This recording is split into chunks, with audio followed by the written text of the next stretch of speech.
Eh bien, bonjour à toutes et à tous. Je pense que vous me connaissez déjà pour la plupart. Je vais donc vous présenter cette conférence que j'avais déjà présentée pour la première fois au Symposium à Liège, il y a quelques mois. Et en fait, ce que je n'avais pas dit à l'époque, mais toute cette conférence-ci, c'est la suite d'une partie que j'ai déjà exposée à propos du climat. Parce qu'au départ, je me suis intéressé en fait au changement climatique. Et c'est en m'intéressant à ces changements climatiques que j'ai étudié plusieurs paramètres qui expliquaient pourquoi d'abord il faisait chaud ici sur Terre et sur d'autres planètes. Et j'en suis arrivé à la conclusion que parmi les paramètres qui variaient, il y avait bien entendu le Soleil, mais il y avait aussi le magnétisme. L'énergie électromagnétique est différente maintenant dans tout le système solaire et ici sur Terre spécialement. Et c'est via cela, je vais essayer de le montrer à travers cette conférence, c'est via cela notamment, cette énergie électromagnétique, ce magnétisme, que l'homme, l'être humain, peut avoir un impact sur le climat.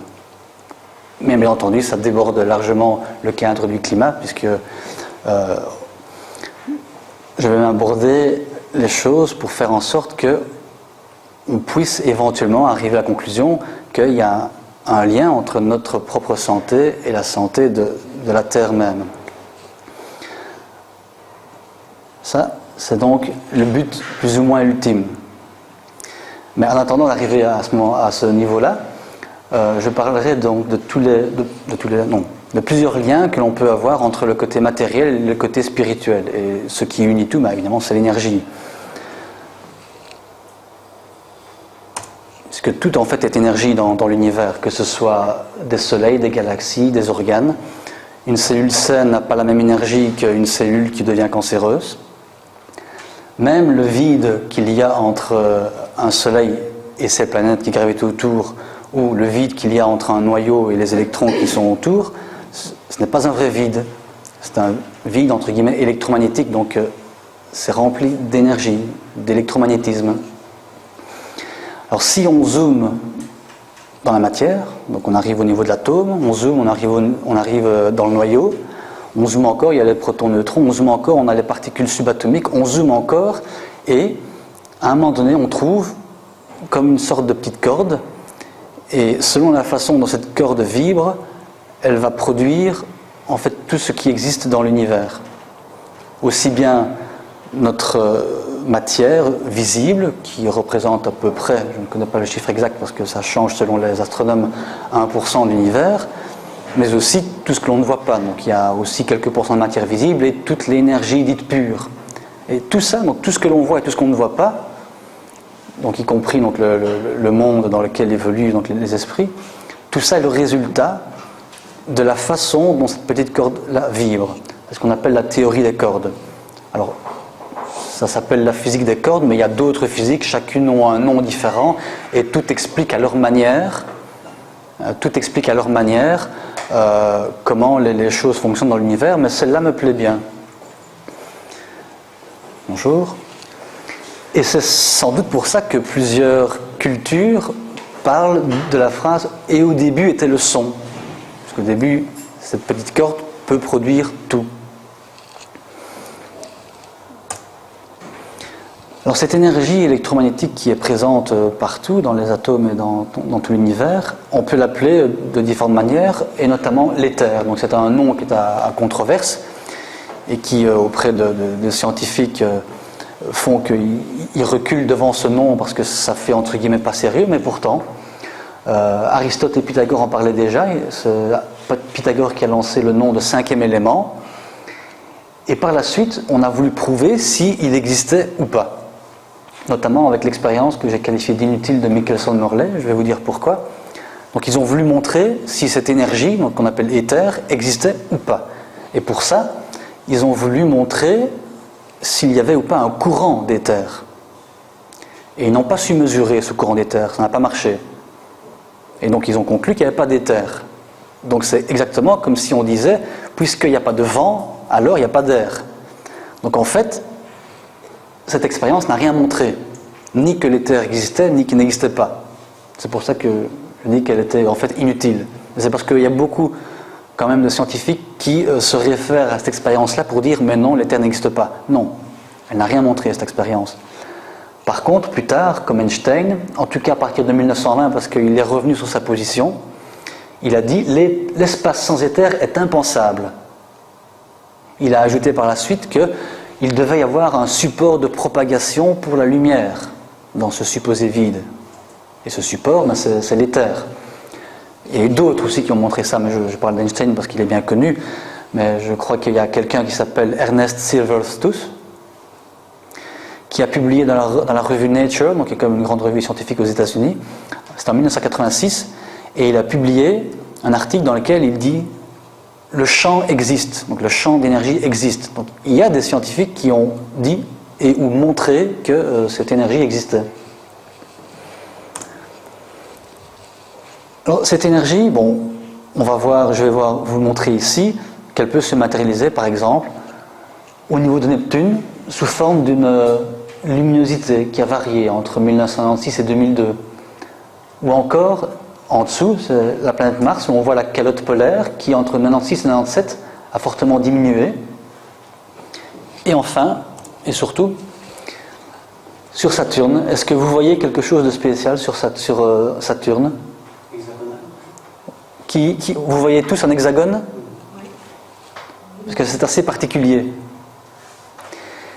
Et en fait, là, c'est un autre nom, puisque je vous ai dit qu'il y avait plusieurs types de physique différentes qui chacune essayait d'approcher ce qu'on appelle la physique unifiée. Mais dans ce cas-ci, c'est la théorie de la physique hyperdimensionnelle de Richard Hoagland.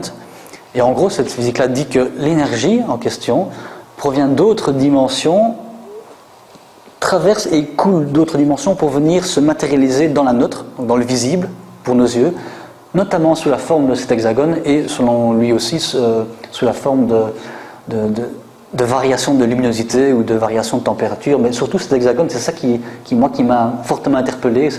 C'est donc la matérialisation d'une énergie qui vient, entre guillemets, d'une autre dimension, c'est-à-dire de quelque chose que l'on ne voit pas avec nos yeux propres.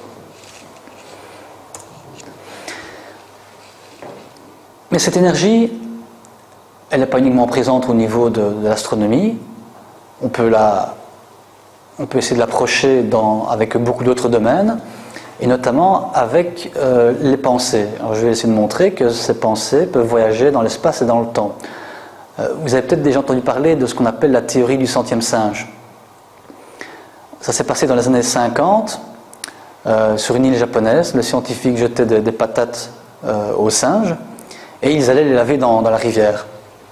Mais un jour, une guenon de 18 mois a pris sa patate et l'a lavée dans la mer.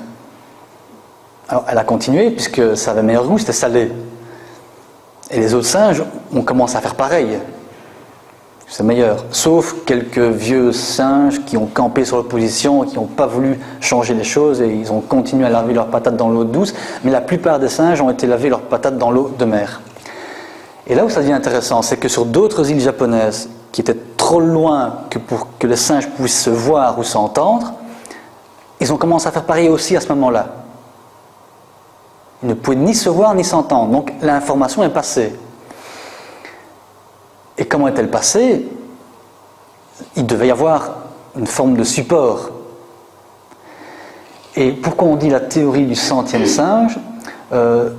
C'est parce que, à partir du moment où il y a une masse critique d'individus qui pensent ou font quelque chose, cette nouvelle information devient accessible, et il y a plusieurs calculs différents, mais soit, dans cette théorie-là, à partir du moment où il y a 1/100 des individus qui commencent à avoir un nouveau comportement, c'est à ce moment-là que cette information devient facilement accessible. On peut aussi parler des égrégores. Là, c'est plutôt un terme qui a été utilisé dans les religions. En fait, ils ont bien utilisé les égrégores pour finalement toutes sortes de choses pas très glorieuses. En fait, les égrégores sont des formes pensées, donc c'est la même chose que la théorie du centième singe. Ce sont des formes pensées qui sont alimentées par de l'énergie mentale, émotionnelle, spirituelle, et il y a une interconnexion entre ces égrégores, donc ces formes pensées, et tous les individus.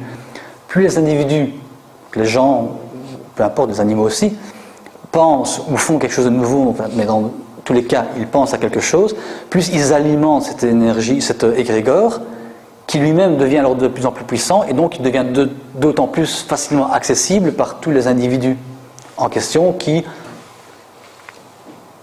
qui s'y connectent donc d'autant plus facilement que cet égrégore est puissant pour eux. Donc il y a une véritable interconnexion entre les deux. Une autre façon de parler, c'est aussi l'inconscient collectif de Jung, où on peut aussi le comprendre avec ce qu'on peut appeler les mémoires gigognes. Mémoire gigogne, c'est par exemple, vous avez votre mémoire à vous. Si vous prenez les choses de manière plus générale, vous avez votre mémoire, mais qui englobe tout votre passé, donc avec celui de vos ancêtres. Vous avez la mémoire familiale, puis encore plus grand, vous avez la mémoire, par exemple, du pays, parce que bon, ici, nous pensons à certaines choses politiques qu'on ne pense pas en Patagonie ou en Chine. Donc il y a des formes pensées, des égrégores, donc des mémoires qui sont différentes ici en Belgique que dans d'autres parties du monde. Si je monte encore l'échelon au-dessus, il y a la mémoire collective mondiale, et encore plus loin, il y a la mémoire générale de l'univers, quoi. Donc c'est vraiment des mémoires gigognes, donc vous voyez comme les tables qui s'emboîtent les unes dans les autres, quoi. Ou encore, et là je vais le développer, parce que c'est très intéressant, on peut aussi parler de champs morphiques. Ça c'est Rupert Sheldrake, donc c'est un biologiste et biochimiste qui a développé ça. Et pour se faire comprendre, il utilise le principe de la créode, c'est-à-dire que plus un phénomène se produit, et plus il est probable qu'il se reproduise encore. Alors il prend une image pour ça. On prend un plan incliné avec du sable, on lâche une bille, elle va faire un sillon. On relâche une autre bille, elle va sans doute reprendre le sillon. Et après plusieurs lâchers de billes, le sillon sera fortement élargi, donc ce sera d'autant plus normal quand on lâchera une nouvelle bille au-dessus qu'elle reprendra le sillon, parce qu'il sera beaucoup plus gros, donc ce sera normal que le même événement se déroule encore et encore. Ce qui ne veut pas dire qu'un jour, quand on lâche une bille, elle prenne un chemin un peu différent et qu'elle initie donc un trajet différent. Trajet, donc ça veut dire idée ou comportement. Mais donc, il dit que c'est une forme de mémoire qui est contenue dans un champ qui n'est pas matériel. Et il appelle ça la résonance morphique, c'est-à-dire que l'individu se met en résonance avec ce champ morphique, cet égrégore, cet inconscient collectif, ces mémoires, il se met en résonance avec, et plus il y a déjà pensé, plus ce sera facile d'y penser, et de plus le champ morphique sera puissant aussi. Donc c'est une interconnexion avec un phénomène de résonance, parce que c'est d'autant plus facile de refaire la même chose quand on l'a déjà fait.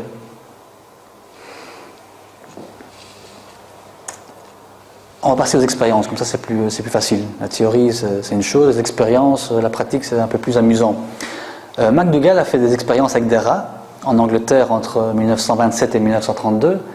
Il a mis des rats en fait dans de l'eau, et pour s'en sortir, les rats avaient deux possibilités, soit un chemin clair mais électrifié, soit un chemin sombre et sans choc électrique.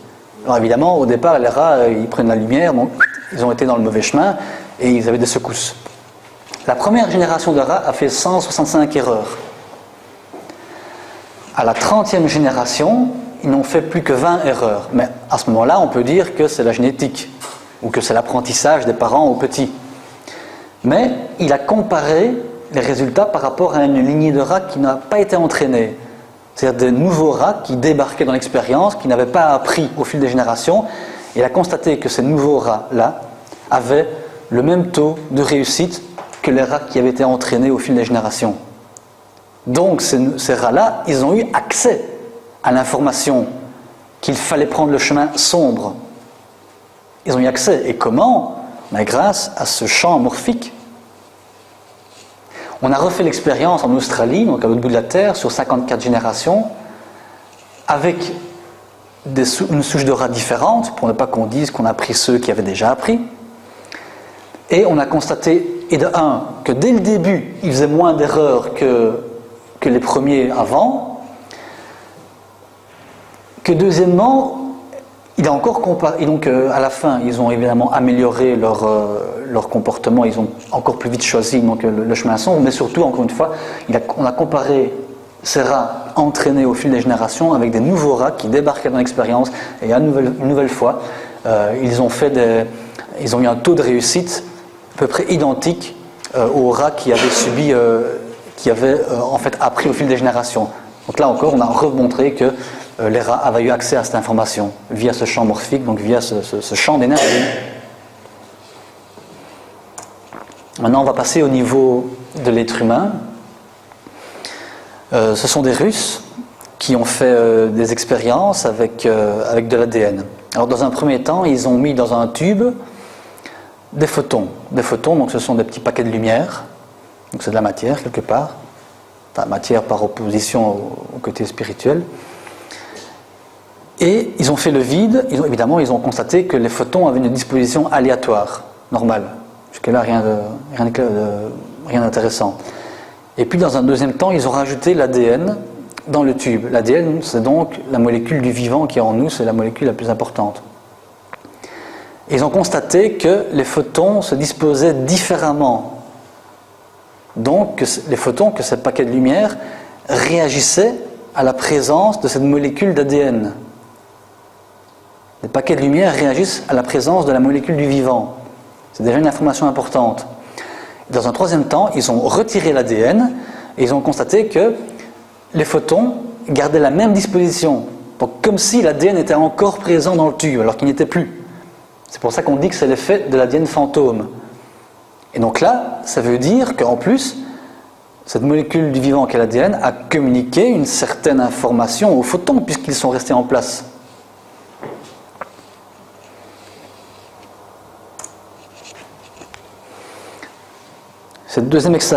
Durant cette deuxième expérience-là, que je cite, on va aller encore un peu plus loin, ça a été fait dans le cadre de l'armée américaine par Cliff Baxter. C'était quelqu'un qui travaillait en fait au niveau des détecteurs de mensonges. Et un jour, il lui a pris de brancher ses électrodes sur une plante. Et quand il arrosait, il a remarqué qu'il y avait des variations au niveau de son graphique. Donc que la plante avait une réaction quand il l'arrosait. Donc ça a commencé à le travailler. Il a constaté aussi que quand il y avait des nouvelles personnes qui entraient dans son bureau, le graphe réagissait, donc la plante réagissait. Donc c'est quelqu'un qui travaillait au départ dans l'armée américaine. Donc ça a changé sa vie, ça en fait. Surtout quand, à un moment donné, il a eu la pensée de vouloir couper une partie de la plante, alors le graphe il est parti dans tous les sens. Ça l'a perturbé, il a changé son orientation. Donc il a après continué, il a fait toutes sortes d'expériences, notamment celle-ci qui a été publiée par Advance en 1993. Et on a prélevé du tissu d'une personne. Quand je dis tissu, donc c'est du tissu humain, donc c'est pas ma chemise, c'est comme on l'a déjà dit ça. Ah oui, je précise. On a prélevé donc du tissu d'une personne et on l'a isolé et on a mis ce tissu, donc cet ADN, dans une autre pièce de ce grand bâtiment militaire. Et on a stimulé donc, la personne en question avec des images comiques ou érotiques ou d'horreur, peu importe, mais pour qu'il ait une réaction émotionnelle. Et on a constaté que son ADN, donc, qui est à l'autre bout du bâtiment, réagissait. Il y avait des réactions électriques dans l'ADN. Qui était dans le tissu. Le tissu, c'est l'ADN en fait. Ah oui, voilà, le tissu et l'ADN, bon, c'est deux mots différents. Mais dans le tissu, dans nos tissus, il y a de l'ADN, quoi. Et donc, l'ADN réagissait, l'ADN réagissait comme s'il était toujours dans son donneur. Donc, c'est comme s'ils étaient toujours reliés quelque part. Plutôt ça. Comme s'ils étaient toujours reliés. On a refait l'expérience, mais cette fois-ci en séparant le donneur et son ADN de 550 km. Et on a constaté, pareil, que l'ADN réagissait. Et surtout, on a mesuré le temps de réaction par une horloge atomique, donc c'est-à-dire très très précis, et on a constaté que le temps de réaction était nul. Donc ça veut dire que l'information ne doit même pas voyager. C'est ça que ça signifie. C'est un petit peu comme si l'information était... comme si tout était encore interconnecté. Ou que tout ce qui a été connecté une fois ensemble l'était encore. Puisqu'il réagit au même moment où on stimule la personne. Peu importe la distance, que ce soit à 50 mètres ou à 550 km, apparemment la distance ne varie pas, la distance ne joue aucun rôle. Selon une horloge atomique, bon, il y a peut-être encore moyen de trouver un appareil plus précis, mais c'est déjà pas mal. Troisième expérience, toujours avec de l'ADN, ça a été fait à l'Institut HeartMath, par Glenn Ryan et Rolling McCretty. Il y a en fait 2 endroits aux États-Unis, peut-être plusieurs, mais il y en a 2 qui sont quand même bien connus. Cet institut-là, ainsi que l'université de Princeton, qui en fait font des études dans l'impact que la méditation peut avoir au niveau du corps humain. Et ici, donc plus particulièrement, ils ont mis de l'ADN humain dans un tube et ils ont fait appel à des personnes qui étaient spécialement entraînées à la méditation. Donc, pas quelqu'un qui débarque et qui apprend comment méditer, donc vraiment des personnes qui sont entraînées à rentrer profondément en eux, qui ont des méditations profondes. Ils sont soumis donc autour du tube avec l'ADN dedans et on a analysé de manière chimique et visuelle l'ADN. Et ils ont constaté que selon les pensées, les émotions, les intentions des méditants, l'ADN, donc cette molécule du vivant, s'enroulait ou se déroulait. Donc, il y avait un impact des émotions sur l'ADN. L'ADN qui a un impact sur la lumière et les choses se font de manière instantanée. Et enfin, dernière expérience plus sur le terrain, puisque c'était dans le cadre d'un projet au niveau du Moyen-Orient. C'était fait en 1998. Là encore, on a fait appel à des personnes qui ont prié. Alors prier, ou bien méditer, ou ressentir profondément, c'est la même chose en fait. Et quand ces personnes qui étaient dans les territoires assez délicats du Moyen-Orient sont entrées en prière, ils ont constaté qu'il y avait moins de méfaits de toutes sortes. Donc il y avait moins d'accidents, de la circulation, moins d'arrivées dans les hôpitaux, moins de meurtres, etc. Et quand ils ont arrêté leur méditation, ces méfaits-là ont repris de plus belle. Ce qui montre l'impact des émotions sur l'ADN, c'est-à-dire, puisque c'est la molécule du vivant, sur nous, simplement.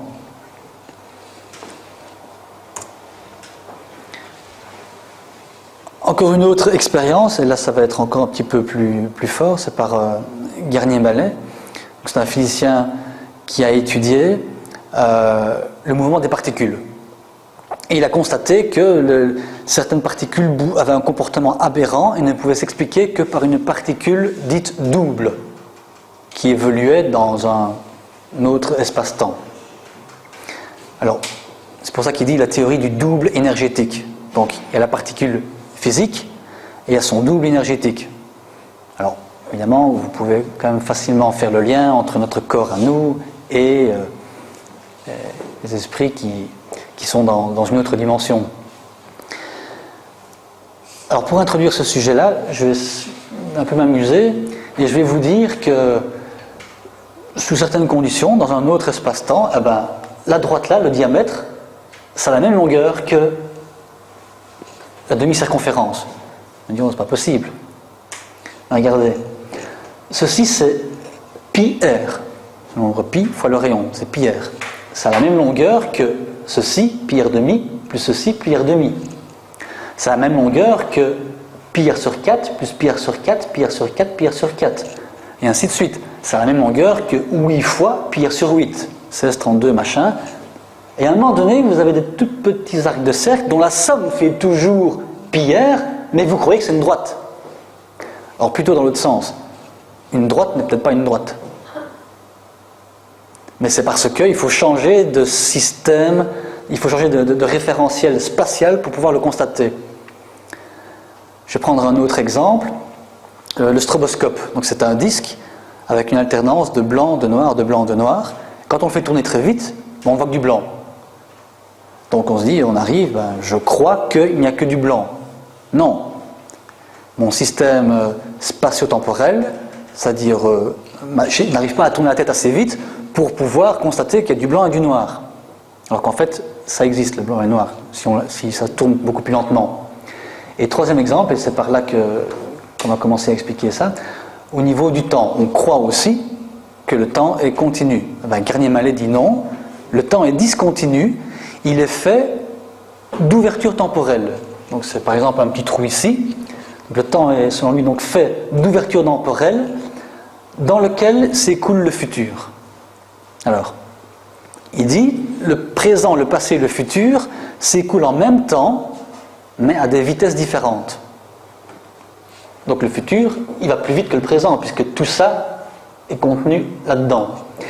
Et il dit que le double en question, le double c'est le double d'une particule, le double d'un être humain, le double d'un soleil, peu importe, donc c'est tous les doubles en question, mais le côté double évolue donc dans le futur à une vitesse accélérée, mais qui pour lui est son présent. Donc ça, c'est notre futur, mais c'est le présent du double. Donc ce qui veut dire que le double en question a beaucoup plus de temps dans son futur. C'est aussi pour ça que nos rêves paraissent si courts. Et on a rêvé 1 heure, et en fait les spécialistes nous disent non, ça s'est passé pendant 1 minute à peu près. C'est ça. Ça peut être assimilé à cette ouverture temporelle. Et alors, Garnier-Mallet dit ceci, il préconise de bien savoir s'endormir. Donc il dit, quand vous allez vous coucher, expliquez à votre double énergétique, donc il ne prononce pas le mot âme, il prononce, bon, c'est quand même très fort qu'un physicien puisse parler comme cela. Il dit, parlez en fait à votre double énergétique et dites-lui tout ce qui n'a pas bien été pendant la journée, dites-lui ce que vous voudriez améliorer, et ben voilà, moi je ne sais pas comment il faut faire, je te dis ce que je veux qu'il change pour que ça aille mieux, je ne sais pas comment, et que ta volonté soit faite. C'est lui qui dit ça. Oui. Pour que le double, en fait, pendant la nuit, pendant qu'il dort et qu'il s'échappe, aille chercher, puisqu'il a beaucoup plus de temps, parce que c'est le futur pour nous, il aille chercher les meilleures informations possibles pour nous par rapport aux problèmes qu'on lui a exposés, et qu'il nous la ramène dans notre corps, via la molécule d'eau, puisque je rappelle que notre corps est composé de 70% d'eau, donc c'est logique que l'eau intervienne fortement. Et donc, il dit que notre double va alors actualiser certaines des possibilités, parce que pendant la journée, nous avons toutes sortes de pensées, il y a donc finalement toutes sortes de futurs potentiels, et tout ne va pas se réaliser.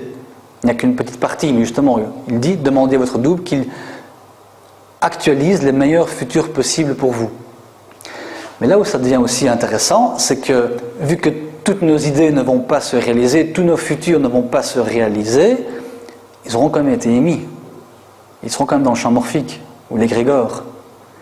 Donc ils seront aussi accessibles à d'autres personnes qui pourraient venir s'y connecter. C'est pour ça qu'il dit, ne pense pas faire à autrui ce que tu ne voudrais pas qu'il pense à te faire. Et en fait, ça c'est la vraie traduction de l'ancien texte araméen, qu'on avait mal traduit en « ne fais pas à autrui ce que tu ne voudrais pas qu'il te fasse », mais la vraie traduction originale c'est « ne pense pas faire à autrui ce que tu ne voudrais pas qu'il pense à te faire ». Alors c'est quand même extraordinaire qu'un physicien s'aligne sur un ancien texte araméen. Moi je trouve ça quand même pas mal. Oui, c'est bien. La progresser. Donc là encore, ça colle bien avec les expériences précédentes montrant cette énergie présente sous forme de champ non matériel et dans lequel se trouvent des informations. Finalement, c'est des informations, que ce soit des idées, des comportements, tout est idée, ce sont des informations.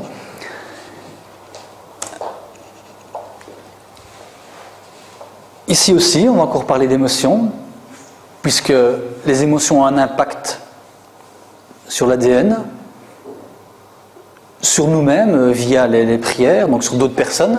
Excuse-moi Pascal, mais tu sais, quand tu as dit de double là pour le futur, j'ai eu du mal de saisir parce que comment il peut exister ce futur?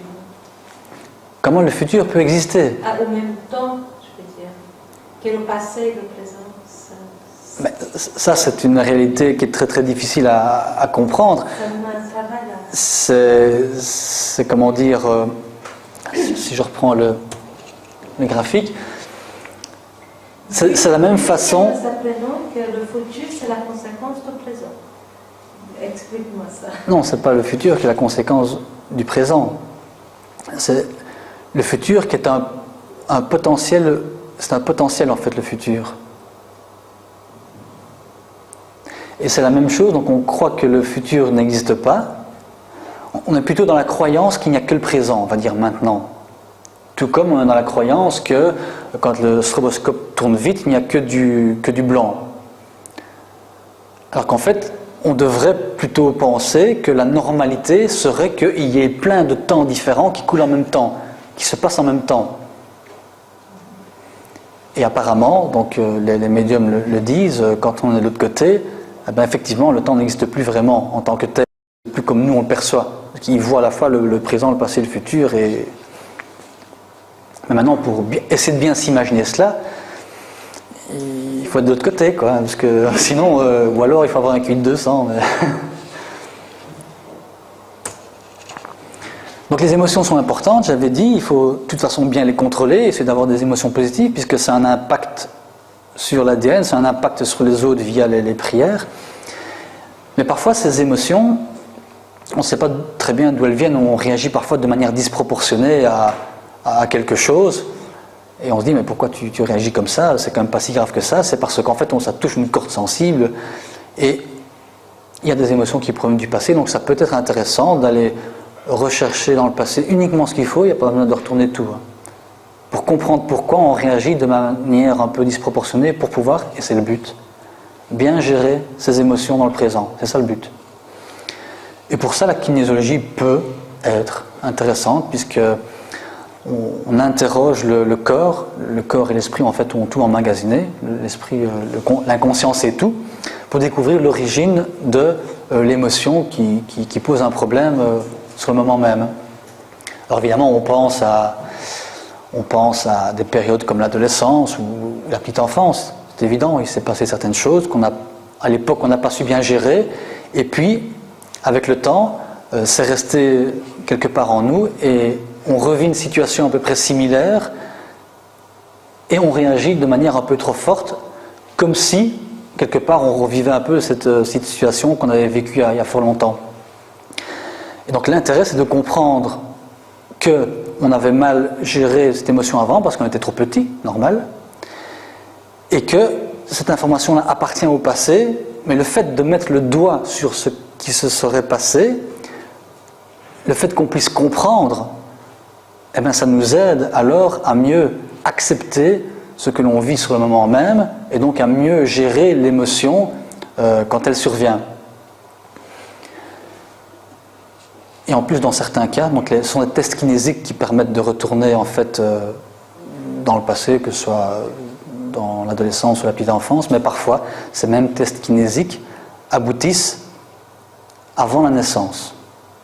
Ce qui veut dire que là, l'émotion, non seulement elle vient du passé, mais en plus elle vient d'une vie passée, donc les émotions traversent le passé, pas seulement à travers la voie généalogique, mais aussi, mais ça il faut le vivre aussi pour le croire, c'est quand même beaucoup plus facile que la théorie, mais les émotions, bref, viennent du passé.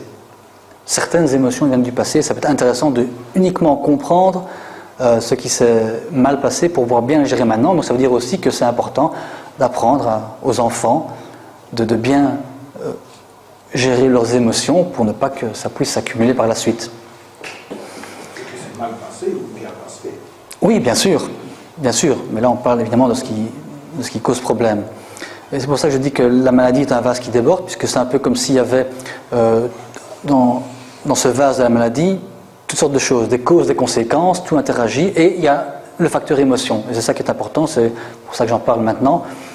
Il faut essayer donc de bien traiter ces émotions, de bien les gérer.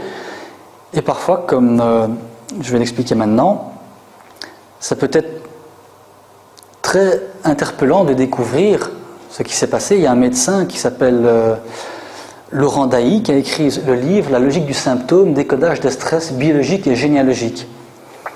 Donc là, c'est un médecin qui dit ça, je trouve que c'est fort intéressant.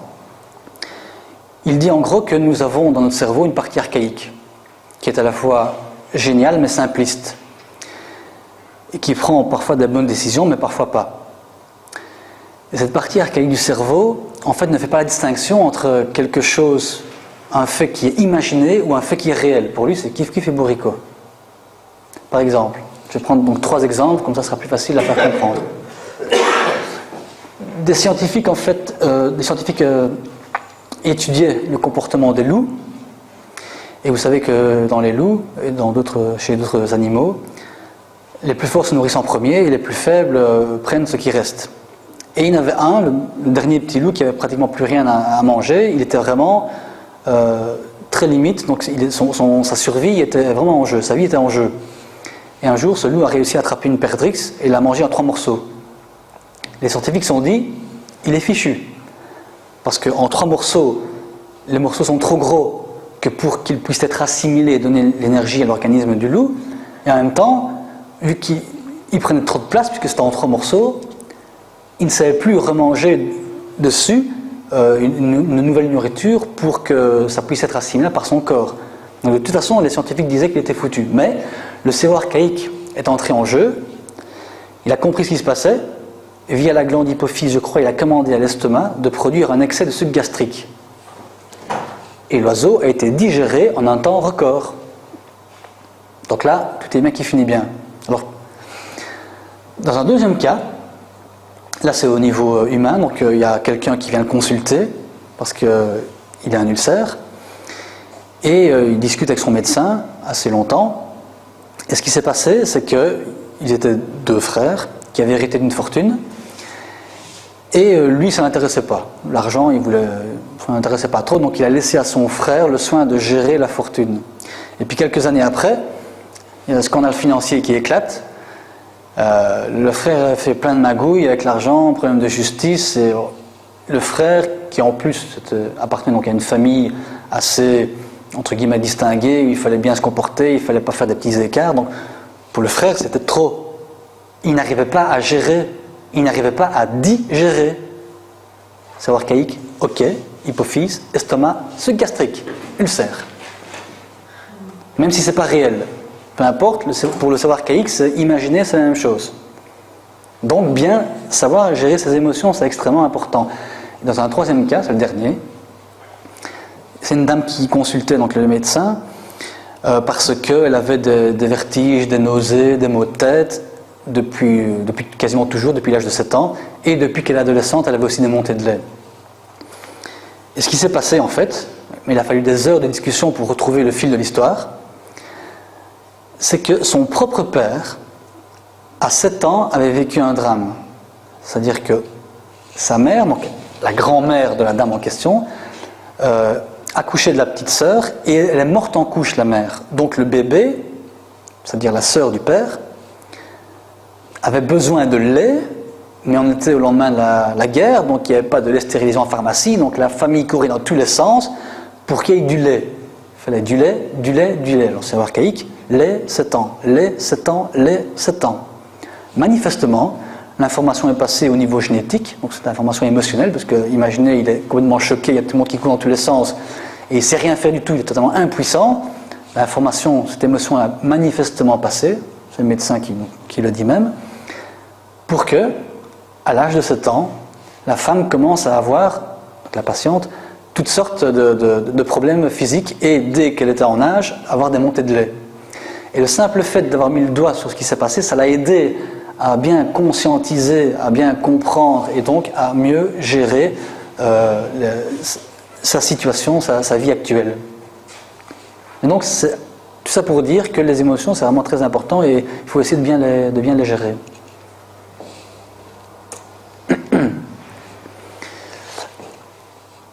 Alors pourquoi je vous montre ces images de l'eau ici? L'eau est fort importante puisqu'elle constitue les 2 tiers de notre corps, que même selon notre physicien quantique Garnier Mallet, c'est grâce à l'eau que le double nous envoie dépose ces informations. Et alors ces images-là, c'est ce qu'on appelle en fait de la cymatique. On prend une plaque de fer par exemple, et on met par exemple du sable dessus, on fait vibrer à une certaine fréquence, et ça va produire des formes. Selon le type de fréquence différent, ça va produire telle ou telle forme. Si on met du sable plus fin, ça marche mieux. Si on met de l'eau, ça marche encore mieux, parce que l'eau réagit encore mieux aux différentes fréquences. Donc là, voici donc les images que ça fait lorsqu'il y a différentes fréquences qu'on applique à la plaque. L'eau forme ces schémas-là. Donc il y a un impact d'une fréquence qui va produire quelque part une forme. Donc ceci c'est une introduction à ce que je vais vous montrer maintenant. que là ça devient beaucoup plus intéressant aussi. Un japonais, Masaru Emoto, a fait des études sur des cristaux d'eau congelés après les avoir soumis à certaines fréquences sonores. Alors ici en bas à gauche, vous voyez un cristal d'eau qui n'est pas spécialement beau. C'est de l'eau du robinet. Cette même eau du robinet a été soumise à des chants de diverses cultures, des sutras bouddhistes et d'autres cultures.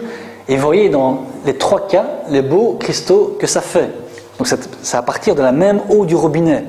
Donc la structure de l'eau a changé selon les fréquences sonores qu'on lui a appliquées.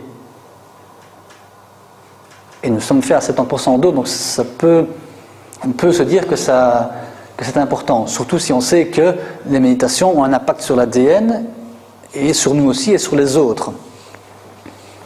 Il a continué ses expériences et il a exposé de l'eau, donc dans un gobelet, il a exposé de l'eau à un GSM et à la TV. Donc vous voyez que, je ne sais pas si vous voyez, mais ça ne forme pas grand-chose. Il y a une espèce de trou, il n'y a pas de beaux cristaux. Cette même eau, donc toujours sur un gobelet, mais sur laquelle il a appliqué une étiquette amour et gratitude, mais alors attention, il ne suffit pas de coller l'étiquette comme ça, puis après on laisse tourner les choses, non. Mais c'est ce qu'on croit aussi. Mais il a, à ce moment-là, éprouvé les émotions, il avait l'intention, et il a éprouvé ces émotions positives d'amour et de gratitude pendant qu'il mettait son étiquette, mais bref, il a éprouvé ces émotions, c'est ça le plus important. Et il a constaté que cette même eau exposée à un GSM a fait ce cristal-là. Exposée à la TV, l'eau a fait ce cristal-là. Donc, les émotions positives d'amour et de gratitude suffisent à contrebalancer un côté nocif qu'il y a, un côté négatif qu'il y a dans l'eau pour en faire une eau bien structurée. Pareil pour de l'eau exposée à des micro-ondes et aux ordinateurs. Ça ne forme pas grand-chose. Il a encore appliqué en émotion, en intention, donc, de l'amour et de la gratitude, et vous voyez les magnifiques cristaux que ça a fait. Et selon lui, l'amour et la gratitude, c'est la meilleure combinaison possible pour avoir l'émotion positive la plus élevée, on va dire. Parce que je pense que l'amour, c'est ce qu'il y a de plus beau pour donner, et la gratitude, c'est ce qu'il y a de plus beau au niveau du recevoir. Donc là, on a la combinaison des deux. Et ça forme apparemment l'effet le plus puissant. Alors, une petite photo pour montrer quelqu'un qu'on appelle l'homme qui parle avec les plantes. Il s'appelle Don José... Enfin, il vit au Mexique, j'ai oublié son nom. Et vous voyez que le fait de, quand on dit avoir la main verte, ça veut dire qu'on est en phase avec la plante. On n'est pas en train de dire, bon, je te mets de la terre et de l'eau, puis je me casse. Non, c'est quelqu'un qui parle avec les plantes, et il nous fait un chou de 35 kilos. Ok, ouais, c'est un chou. Ah oui. Le maïs, 5 mètres. Au Mexique, hein. Il y a des ingénieurs agronomes de l'administration agricole du Mexique qui ont débarqué pour se mesurer à lui. Ils étaient 153 dans le cas d'oignons. Ils ont fait donc 16 tonnes d'oignons à l'hectare. Lui, il en a fait 110. Et ils ont même étudié la terre, parce que bon, il y a des terres volcaniques, donc pour que les deux parcelles soient similaires, on l'appelle l'homme qui parle avec les plantes. Et ça passe via les émotions, les intentions aussi, intention, émotion, les pensées. Mais le résultat est là, parce que c'était une vidéo, donc j'ai dû couper pour le remettre, mais enfin bon, voilà, j'ai pas truqué les choses, on voit bien, le maïs, ça peut atteindre 5 mètres. Il y en a qui ont fait l'expérience, ils ne sont pas allés à ce niveau-là, parce que lui, apparemment, il est spécialement calé, mais j'ai un copain qui a fait ce maïs à plus de 2,50 m, ici en Belgique ou dans le nord de la France, donc c'est déjà mieux que... Pas de transgénique, quand même. Non. Donc c'est aussi une belle promesse pour finalement avoir une végétation plus dense dans des endroits où l'on pense que où on pense qu'il n'y aurait rien qui pourrait y pousser, ou du moins pas beaucoup.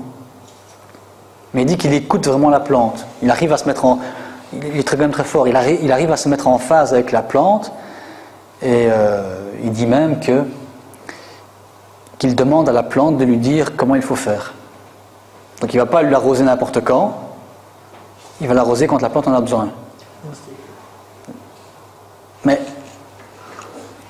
voilà le résultat. Les ingénieurs sont venus de l'administration, ils ont fait 16 tonnes, lui il en a fait 110 pour les oignons, donc à l'hectare. Alors maintenant on va passer à un niveau un peu plus global, puisque là on est à chaque fois dans un quartier ou sur une parcelle de terrain ou dans une expérience. Et on va parler des niveaux de conscience que Jan Zellwegold a étudié. En fait c'est quelqu'un qui a étudié un calendrier maya, parce qu'en fait il y a plusieurs calendriers mayas. Ces calendriers mayas sont tous cycliques, alors que nous, notre grand calendrier pluriannuel, il est linéaire, donc c'est une deuxième différence. Et surtout, contrairement au nôtre, où il n'y a quasiment que de l'information temporelle, dans le calendrier maya, il y a vraiment des points de repère, il y a d'autres informations. Donc ça ne devrait même pas s'appeler calendrier, ça devrait avoir un autre nom. Mais bref, sur la pierre de Coban, qui est un calendrier qui fait 3,60 m de diamètre, il a étudié et découvert qu'il y avait 9 niveaux de conscience qui s'appliquaient en fait à tout l'univers.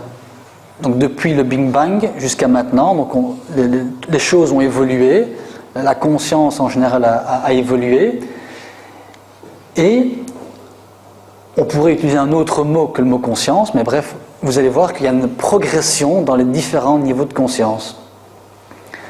Le premier niveau, c'est action-réaction. Donc je prends mon bic, je le lâche, le bic c'est ce qu'il doit faire, c'est tomber, enfin il n'a rien à faire, il n'a qu'à réagir, quoi. Donc c'est vraiment le truc le plus bas.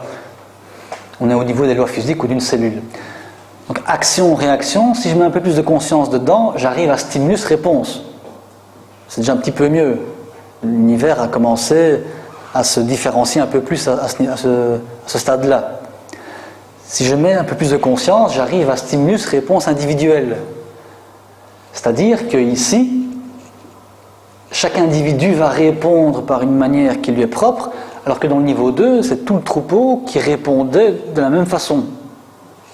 C'est déjà mieux. Niveau 4, celui de la similarité-différence, là l'individu commence à prendre une décision. Niveau 5, là on commence à raisonner. On progresse. Alors je passe le 6 et le 7 parce que ça sort quand même un peu du cadre de l'exposé. Et le niveau 8, c'est l'éthique, c'est-à-dire que ça vient de l'intérieur. Donc c'est nous qui on se le dit à soi-même, alors que dans le niveau 5, on nous faisait la morale. On disait ok, je veux bien, mais c'est l'extérieur qui nous le disait. Le 8, ça vient de l'intérieur. C'est encore mieux. Et enfin, le 9e niveau, c'est la co-création consciente. À partir de action-réaction. Donc il y a un continuum de possibilités. Donc, ça c'est un caillou que je lâche, et la co-création consciente, c'est quelque chose qui est extrêmement évolué, qui est plus que l'éthique, et qui est même plus que les deux autres niveaux. Il y a des niveaux de loi et de pouvoir, donc dans lesquels il y a énormément finalement encore d'êtres humains. Donc bref, parmi ces 9 niveaux-là, quand vous rencontrez une personne, cette personne elle est où? Les animaux, ils sont où? Les plantes, elles sont où? Puisque c'est progressif entre le 1 et le 9.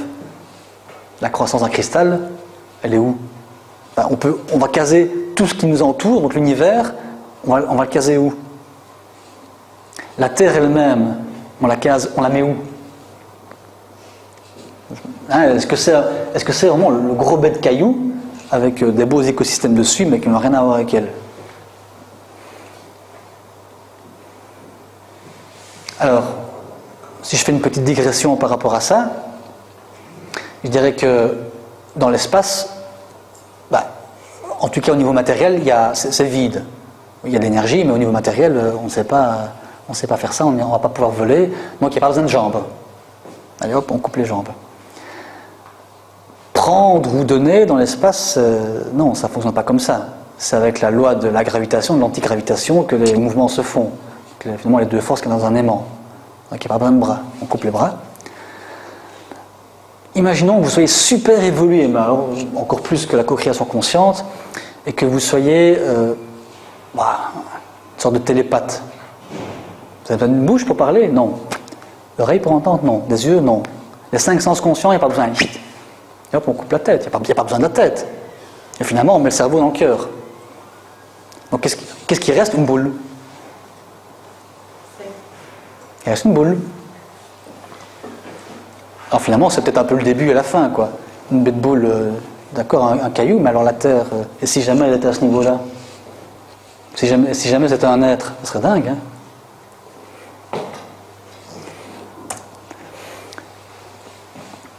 Qui dit émotion et impact dit aussi, au niveau des mauvaises émotions, une certaine pollution. C'est une forme de pollution. Pollution énergétique. Puisqu'on a un impact sur les autres via les émotions. Et donc cette pollution, elle n'est pas propre à notre époque. Elle n'est pas propre qu'à le dire. Enfin, ce n'est pas qu'à le dire, pollution, mais enfin. Cette pollution a très bien pu exister par le passé. On est d'accord. Je prends l'exemple, en fait, des derniers Mayas, pour expliquer quelque chose qui me paraît quand même fort important. Quand je dis les derniers Mayas, c'était ceux qui existaient au 9e, 10e siècle. Il faut savoir qu'en l'espace d'un siècle de temps, ils sont passés de 11 millions à 2 millions d'habitants. Il s'est passé quelque chose d'assez fort. Alors, des études géologiques ont montré que les sédiments dans le fond d'un lac ont montré qu'il y avait eu des sécheresses à répétition, de fortes sécheresses. Donc, il y avait un stress hydrique très fort sur la région. Ils ont surexploité les sols. Il n'y avait plus un arbre à 20 ou 30 km à la ronde. S'en sont suivis guerre de pouvoir, guerre de religion, et c'était fait. Il n'y avait plus de Mayas, presque plus. On passait de 11 à 2 millions d'habitants. Et alors, quand Cortés est arrivé, 6 siècles plus tard, il avait facile, puisque la vraie diminution de population, elle s'était faite bien avant. Mais,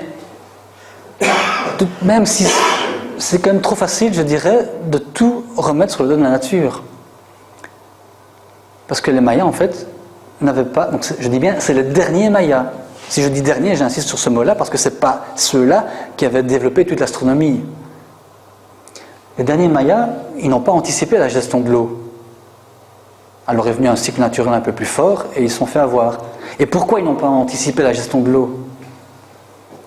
C'est là que je me dis ceci, c'est que les choses allaient bien.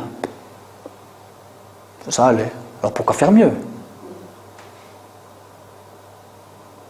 Or là, je repense à la phrase d'Allan Kardec, naître et renaître, reprogresser, toujours, telle est la loi, il faut toujours faire mieux. On ne peut pas se contenter de l'à peu près. S'ils avaient anticipé la gestion de l'eau, ils s'en seraient beaucoup mieux sortis. Et pourquoi ils n'ont pas anticipé cette gestion? Parce qu'ils étaient déjà détruits de l'intérieur. Ils se laissaient déjà aller. Puisque tout allait bien, les ancêtres avaient tout fait ce qu'il fallait, ils se sont laissés aller, et puis ils n'ont pas vu venir arriver les événements. Mais peu importe si jamais ces études géologiques ne sont pas réellement ce qui s'est passé, je suis quand même convaincu qu'à la base de cela, il y avait quand même le problème fondamental qu'ils ont dû se laisser aller à un moment donné. Et c'est le cas de plein de civilisations. Quand on est à l'apogée, on reste, on ne veut plus faire grand-chose. Or, que ce soit Allan Kardec ou bien un patron de Formule 1, ils savent très bien que pour continuer, il faut toujours donner et vouloir faire mieux, progresser, toujours progresser. Ça a joué très fortement. Et alors, quand on ne fout plus rien, quand ça devient un peu vide, ok, il y a des émotions neutres, on ne va pas dire qu'on est spécialement agressif, négatif, peu importe. Les émotions neutres n'ont pas spécialement un mauvais impact, mais est-ce que le vide aussi n'attirerait pas aussi plus facilement des méfaits de toutes sortes? Quand on n'a plus rien à faire, il y en a beaucoup qui ont tendance alors à commettre ou commencer déjà à penser, sans s'en rendre compte, à toutes sortes de mauvaises choses. Donc bref, que ce soit des émotions neutres ou négatives, il est possible qu'ils aient commencé aussi à se détruire via ce processus-là. Dans tous les cas, moi ce que je pense, c'est que quand on se laisse aller, quand on se laisse aller vers le bas, eh ben, on va se faire avoir. Donc c'est un très bel exemple pour montrer qu'il faut chaque fois continuer, qu'il ne faut pas se reposer sur ses lauriers, en plus du fait de l'impact environnemental qu'ils ont eu en n'ayant pas de prévention au niveau de la gestion de l'eau, mais aussi de d'autres problèmes. Donc c'est un très bel exemple, en fait, cet exemple des Mayas, selon moi.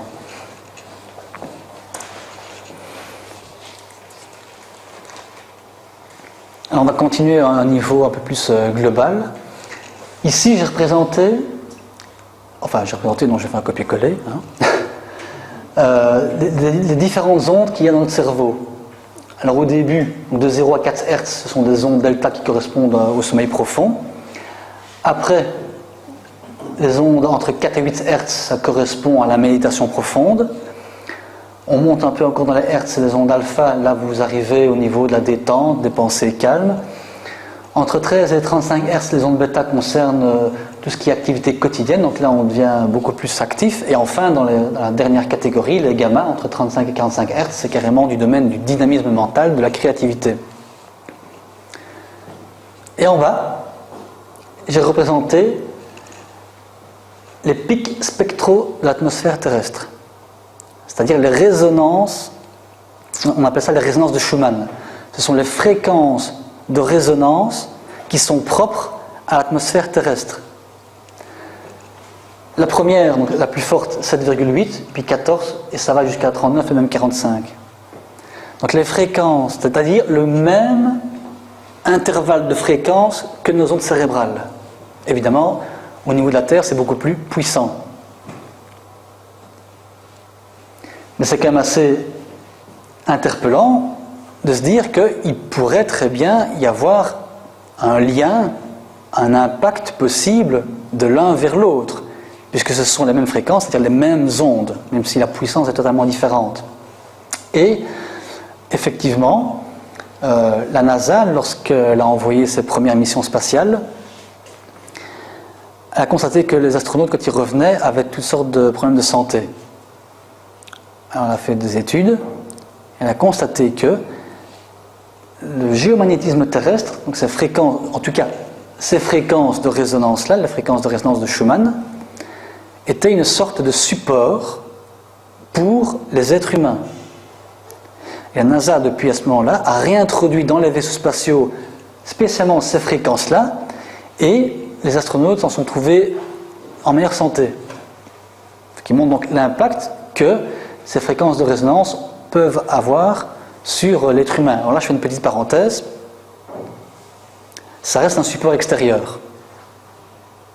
On devrait aussi pouvoir trouver une forme de support intérieur. Bon, c'est moi qui pense, comme ça. Mais en tout cas, il y a déjà un lien des fréquences terrestres jusque les nôtres.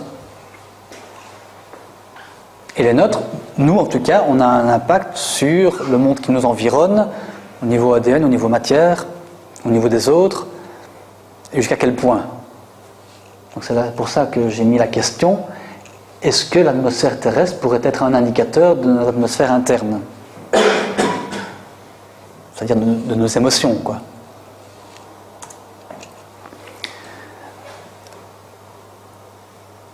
Donc les fréquences que l'on émet sont importantes aussi au niveau de l'influence d'un toucher thérapeutique. Donc ici, c'est un médecin qui a enregistré les fréquences d'un praticien qui a fait donc un toucher thérapeutique sur un patient. Et il a constaté que pendant tout le soin, les fréquences du thérapeute étaient comprises entre 0,3 et 30 Hz. Alors ici, on a représenté une partie du signal. Donc au début, on est à 15 Hz, et après le praticien continue à se calmer, puisqu'on arrive dans les 15 Hz, on a alpha, relaxation, détente, on a limite activité quotidienne, puis après on va descendre, il se calme, il est à 10 Hz, puis vous voyez que le signal commence à s'élargir, on est à 7 Hz, et la plupart du soin s'est déroulé à 7-8 Hz, Et il a même atteint à un moment donné 2 Hz. Là, je ne sais pas très bien comment il a fait pour tenir debout, parce qu'il devait quasiment dormir, quoi. Mais en tout cas, il était vraiment en méditation extrêmement profonde. Et ça correspond à chaque fois, vous voyez sur le diagramme, à des soins au niveau, ici c'est capillaire, là ce sont les ligaments, ici c'est la croissance des os, là c'est carrément la régénération des nerfs. Donc plus on va profond et plus ça devient quelque chose de subtil. Donc les fréquences que l'on émet sont quand même fort importantes.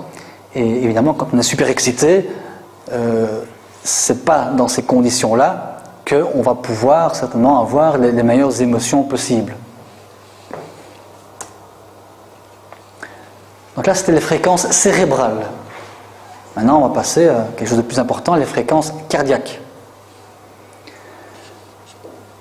Lorsqu'on éprouve une émotion positive, comme la reconnaissance, eh bien, on constate que la fréquence cardiaque varie chaque fois dans un même intervalle et elle varie de manière régulière. Alors que quand on est sous le coup de la colère, donc une émotion négative, la fréquence cardiaque varie de manière très chaotique. Vous voyez que le graphe il est beaucoup plus saccadé. Donc, on sait bien que sous le coup des émotions, on sent notre cœur qui s'emballe. Mais on sent aussi que c'est moins agréable. Il n'y a rien à faire. Quand on éprouve une émotion positive, que ce soit la joie, l'amour, etc., ça fait quand même plus de bien au cœur.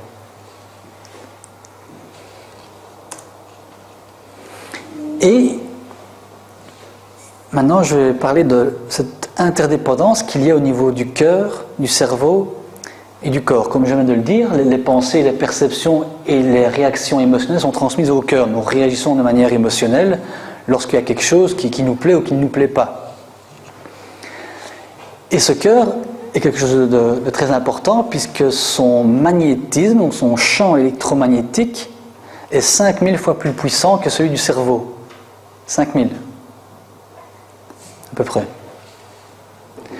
Et selon le médecin David Serban-Schreiber, le cœur possède un système nerveux complexe avec des dizaines de milliers de neurones, donc neurones comme dans le cerveau, mais il y en a plus dans le cerveau, mais quand même des dizaines de milliers dans le cas du cœur, au point qu'il l'a appelé le petit cerveau du cœur, qui a une petite part de décision, puisqu'il y a des neurones. Donc ça, c'est ce qu'il dit, ce médecin. Et donc, puisque ce cœur a un impact, un magnétisme, un champ électromagnétique 5000 fois plus puissant que celui du cerveau, il irradie et il est mesuré par les magnétomètres actuels jusqu'à 3 mètres. Ce qui ne veut pas dire qu'il ne peut pas être mesuré plus loin, mais actuellement, on mesure le champ magnétique du cœur jusqu'à 3 mètres. Ce qui veut dire qu'il a non seulement un impact au niveau du cerveau, mais dans toutes nos cellules. Notre corps baigne dans le champ électromagnétique de notre cœur. Il y a quelque chose de très important pour essayer de faire en sorte que notre cœur batte le mieux possible, parce qu'on a vu la différence entre une émotion négative et positive au niveau de la variation de la fréquence cardiaque, c'est d'arriver à la cohérence cardiaque. C'est-à-dire qu'il faut arriver en sorte que la tête et le cœur soient alignés, que les pensées et que les émotions soient en harmonie. Et comment est-ce qu'on fait cela ? Le départ, c'est comme la tête, c'est comme la volonté. Donc si on est sous le coup d'une émotion négative, il faut évidemment le remarquer, comprendre ce qui se passe, prendre la décision de se centrer sur le cœur. On se recentre, on se concentre au niveau du cœur, et ce simple fait-là va déjà commencer à calmer les battements du cœur, qui va donc se répercuter au niveau donc, du champ électromagnétique.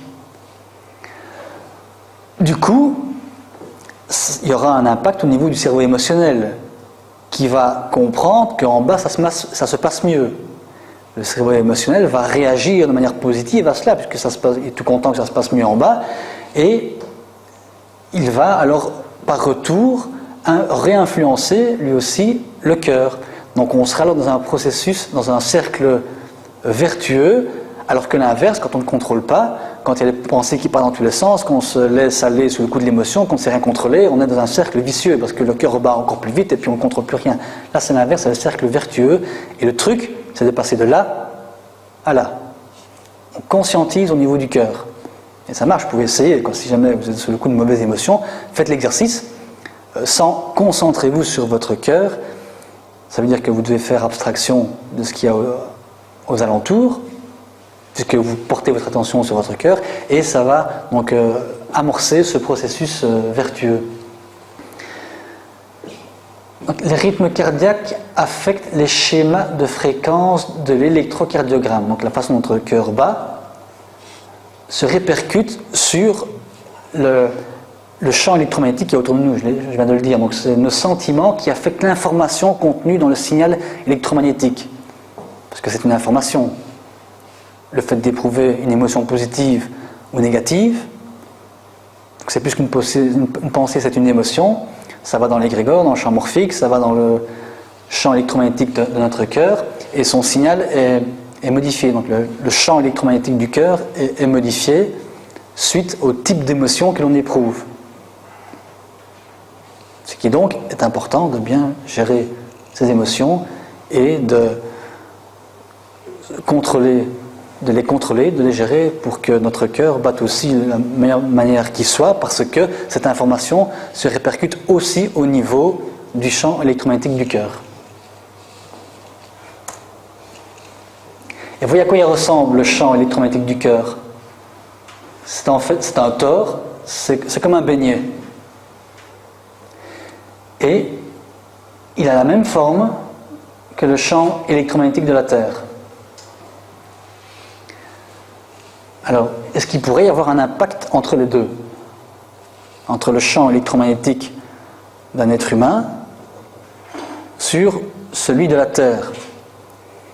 Puisque nos pensées, nos émotions ont un impact sur l'eau, sur l'ADN, qui lui a un impact sur la matière,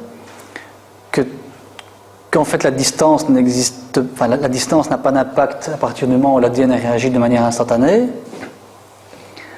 que nos fréquences cérébrales sont les mêmes que les fréquences de résonance de la Terre, que le champ du cœur est 5000 fois plus puissant que celui du cerveau. Donc là, j'essaye d'arriver à un puzzle encore un peu plus global. Alors voici ce qui s'est passé le 11 septembre lors des attaques du World Trade Center. Il y avait deux satellites, des satellites environnementaux qui s'appellent GOES 10 et 8, qui mesurent, parce qu'il y a plusieurs instruments dessus, ils mesurent le champ géomagnétique de la Terre. Donc rouge pour le satellite qui est à 75 degrés de longitude, et en bleu pour le satellite qui est à 135 degrés de longitude. Voici les attaques, l'heure des attaques, et qu'est-ce que vous remarquez? Que le champ géomagnétique de la Terre varie de manière beaucoup plus saccadée. Donc c'est pas tellement qu'il y a un pic plus élevé, parce que vous pourriez le retrouver avant aussi, mais c'est beaucoup plus saccadé, ça varie de manière beaucoup plus erratique. Donc exactement comme quand on est sous le coup d'une colère, d'une émotion négative, la variation cardiaque, donc le schéma de variation cardiaque était beaucoup plus erratique, alors que dans le cas d'une émotion positive, c'était beaucoup plus doux. Vous voyez, on passe de quelque chose de, entre guillemets, moins doux à quelque chose de plus erratique. Donc là, des satellites mesurent le champ magnétique de la Terre, qui varie directement, qui change à partir du moment où le monde a été au courant des attaques du World Trade Center. Parce que c'est quelque chose de mondial. Il y a eu quasi des milliards de gens qui ont été au courant, je ne sais pas combien, je ne sais pas combien à la TV ou la radio, qui ont été au courant de cette tragédie. En dessous, qu'est-ce qui est représenté? C'est un graphique d'un générateur de nombres aléatoires. Alors bon, pour faire court, c'est un ensemble d'ordinateurs qui, en temps normal, génère autant de 0 que de 1. Donc c'est un peu comme si on lance une pièce, normalement, il y a autant de chances qu'on tombe sur pile ou face. Donc au niveau de l'informatique quantique, on va dire, il y a autant de chances qu'on ait le 0 que le 1. Et donc là, ça veut dire qu'on serait au niveau 0. 0, 1, 0, 1, 0, 1. Bon, bref. Ça, c'est une somme d'informations qui correspond à des milliers et des milliers de fois de jeter la pièce. Hein. Bon. Eh bien, on constate qu'à partir que les attaques sont là, du 11 septembre. Être au-dessus, fortement, ou bien fortement en dessous de la ligne, signifie qu'on s'écarte de la moyenne normale, d'avoir tout le temps autant de 0 et de 1. Et vous voyez qu'on monte très fort.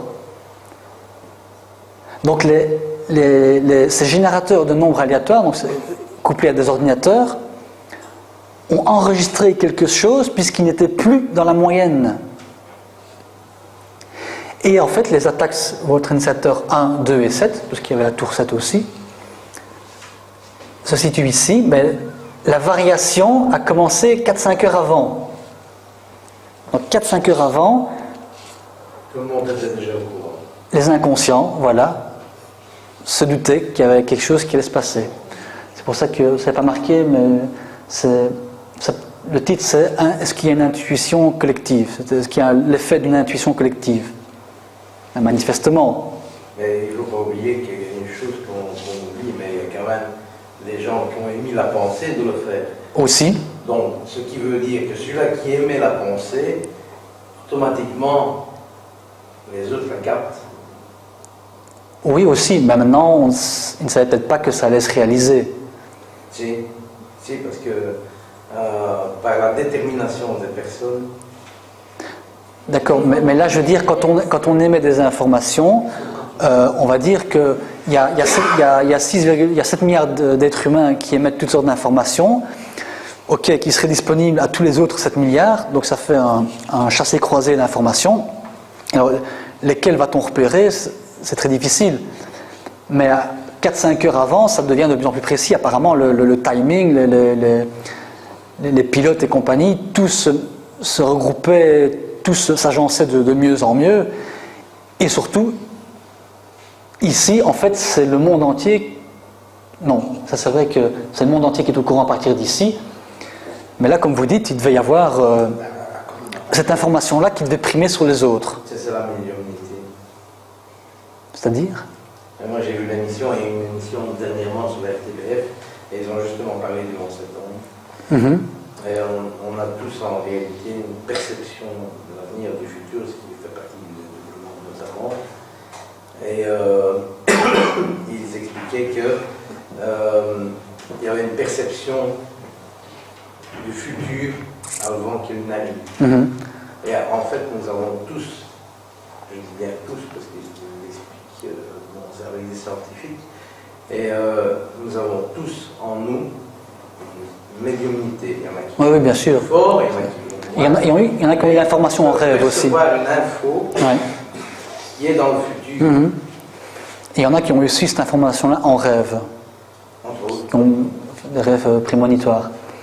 Et ceci, donc, ça s'enregistre d'autant plus facilement que l'événement est mondial. Ici, c'est la même chose, donc toujours avec ces générateurs de nombres aléatoires. Là, ça concerne une prière mondiale qui s'est faite le 21 septembre 2011. Donc, ça a été lancé sur plein de sites internet et compagnie. Donc, beaucoup de gens ont été au courant.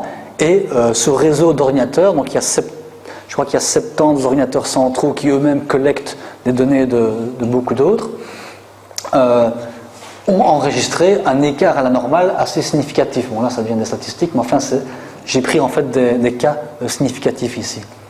Même chose pour le 12 janvier 2011, il y avait eu des écoulements de boue au Brésil et des inondations en Australie. Donc ça a quand même touché deux parties importantes, deux parties du monde où beaucoup de gens étaient touchés. Et là aussi, manifestement, donc, ces générateurs de nombres aléatoires ont enregistré une forte modification. Voilà, donc ici se termine donc cette conférence. Pour la suite, j'essaierai d'inclure le Soleil, puisque ici c'est encore le champ électromagnétique de la Terre, mais qui est immobile, hein, là, qu'en fait il ne ressemble pas à ça, puisque vu que la Terre se déplace et qu'en plus elle reçoit le champ électromagnétique du Soleil, il est déformé. Ici c'est le champ électromagnétique du Soleil en tenant compte de sa rotation, donc c'est pour ça qu'il est torsadé. Et aussi, plus tard, j'essaierai de trouver des informations sur la capacité de la Terre à réagir, si je me mets en tout cas dans le premier niveau de conscience, ou tout au bout, à décider de certains événements. Ça, c'est encore une autre information, hein, de dire que la Terre pourrait être un être vivant et déciderait aussi, aurait sa part de responsabilité, sa part de décision dans tous les changements qui se passent. Et donc les choses en fait sont assez étonnantes, parce que vous parlez de médiumnité, mais les Russes ont fait des expériences, donc à la fois avec des appareils et des médiums, pour voir, vraiment visualiser le domaine de l'astral. Ils ont constaté qu'il y avait des zones sombres autour des endroits qui étaient soumis aux guerres. Donc, astral ou égrégore, bon, ils ont vraiment vu qu'il y avait des zones qui étaient vraiment très très basses en énergie. Et du côté de ces scientifiques russes-là, il y en a aussi qui disent carrément que les 4 éléments sont les anticorps de la Terre. Les 4 éléments, ça veut dire inondation, tempête, tremblement de terre et volcanisme. C'est des scientifiques russes qui ont dit ça, mais pour trouver l'information, il faudrait utiliser Google Traduction à partir du russe. Ça, je n'ai pas encore trouvé. Mais donc mais c'est tout à fait possible, parce qu'à partir du moment où on voit toutes les implications, toutes les expériences qui incluent donc l'eau, l'ADN, les émotions, le passé, présent, futur, etc., donc avec la physique quantique et l'impact du champ électromagnétique du cœur sur tout ce qui nous environne, ce sera la prochaine étape. Voilà, merci.